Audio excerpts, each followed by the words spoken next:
having a good start to your Wednesday here. To those of you that are awake, and to those of you that might be waking up by the time you see this video, I wish you a good hump day. Well, here's another update on Hurricane Ian, now a Category 4. We're getting really close to that time for landfall, and this could be a pretty bad scenario for storm surge in regards to areas like Cape Canaveral. This looks like it's going to be just to the north of you guys, so you might be on the southern end where you might get the worst storm surge, because that water is going to be pushed inland by the counterclockwise rotation of the storm. This recently got upgraded to a Category 4 in the last couple advisories. They're doing advisories every hour now. So we're sitting at winds right now of 140 miles an hour. Storm has really started to slow down now. Max gust, that's weird. But from what I remember, the forward speed is sitting at 10 miles an hour now.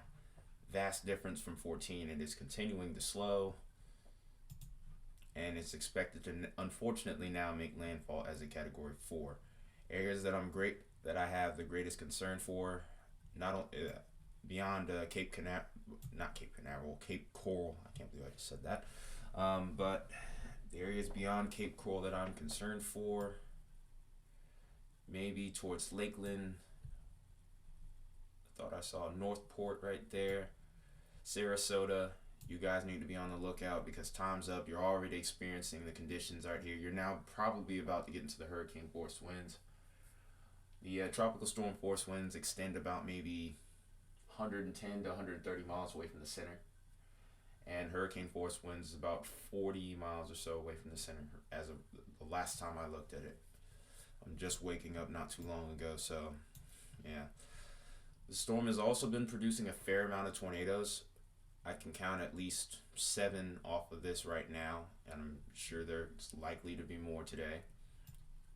That threat is a little bit further to the north, as we mentioned in last night's video. It's right about between, I would say, Tampa, Daytona Beach, Orlando, Gainesville, maybe even Jackson. I'm watching you guys for a tornado threat today. But we'll also take quick note of the storm track here, as this is pushing, as this now is expected to go all the way through the center of Florida and potentially go back over the waters of the Atlantic. May have a small window to where it could maybe reorganize just slightly before coming back in and making a pass towards Savannah, Brunswick, and then going through Georgia and the Carolinas here. Atlanta, as of right now, is outside the cone, but as I keep saying in these videos, and I will say it till the end of time, the cone is only for the center of the storm. The impacts spread out far wider than that. But for those of you that are in the cone, you can expect a little bit of everything, especially if you're on this right side here, because that's where the tornado threat is going to be. Fortunately, though, if there is an upside to this, it's that this storm has been caught by that trough. So this is not going to necessarily stall out like we originally were thinking. So therefore, this should move through pretty quick at this point. This will push its way inland. Won't maintain any of its strength, of course, but this will be a heavy rainfall event for a lot of Georgia, the Carolinas, even heading into the Mid-Atlantic, Nashville, Tennessee. Nashville, you're not even in this, but Tennessee, Kentucky, West Virginia, and Virginia might need to be on the lookout for some heavy rainfall. We'll go a little bit further into detail on the more inland threats in tonight's video. I'll let you see a quick look at what it looks like as this trough is coming in. In fact, here it is right here. And then this is, of course, Ian. Pressure's a little bit lower than that. But as we see this trough move about, picks up the storm, pulls this away, and it also brings our temperatures down, which is really nice. But of course, this will kick this thing out to sea pretty quick.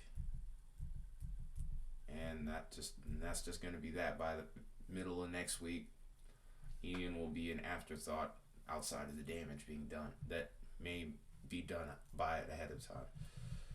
So that being said, we're going to go ahead and call this one a video here, because I got a little bit of time left, but not much. But I thought I'd just touch base with you guys. Also, would say I appreciate you guys for watching. Channel's been doing pretty well. But that being said, this has been Tyler Metalhead Weatherman. I will see you guys in this afternoon's video. You guys have a good day.